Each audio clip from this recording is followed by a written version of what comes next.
पहले आप लोग ये वीडियो देखिए, उसके बाद आप लोग को दिखाऊंगा कि किस तरह रैपर बादशाह जो कि पवन सिंह के गाने को सुनकर घबरा गए और उनके गाने पर डांस किया। जैसा कि आप लोग देख पा रहे होंगे कि पूरे इंडिया में नंबर 1 पर पवन सिंह ट्रेंड कर रहे हैं और 2 नंबर पर भी पवन सिंह ही ट्रेंड कर रहे हैं। जी हाँ, पवन सिंह का 2 गाना, जी हाँ, बरसात जो कि रीमेक हुआ है भोजपुरी में, वो नंबर 1 ट्रेंड कर रहा है म्यूजिक में, ट्रेंडिंग में। और नंबर 2 पर ट्रेंड कर रहा है पीली पुदीना, यानी कि पावर स्टार पवन सिंह ऐसे ही नहीं, भोजपुरी के सबसे बड़े स्टार, नंबर 1 स्टार कहे जाते हैं और उनका चलवा पूरा इंडिया में चल रहा है। और यूट्यूब के नंबर 1 और नंबर 2 पर जो कि ट्रेंड कर रहे हैं पावर स्टार पवन सिंह। अब देखिए बादशाह का वीडियो।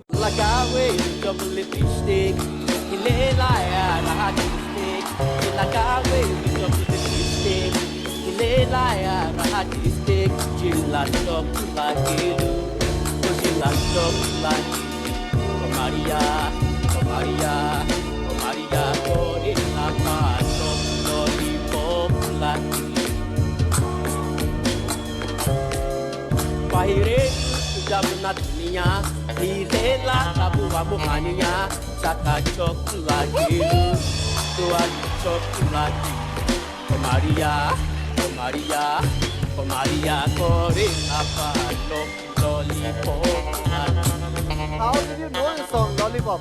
Because मेरा दिल हिंदुस्तान है और भोजपुरी भी है।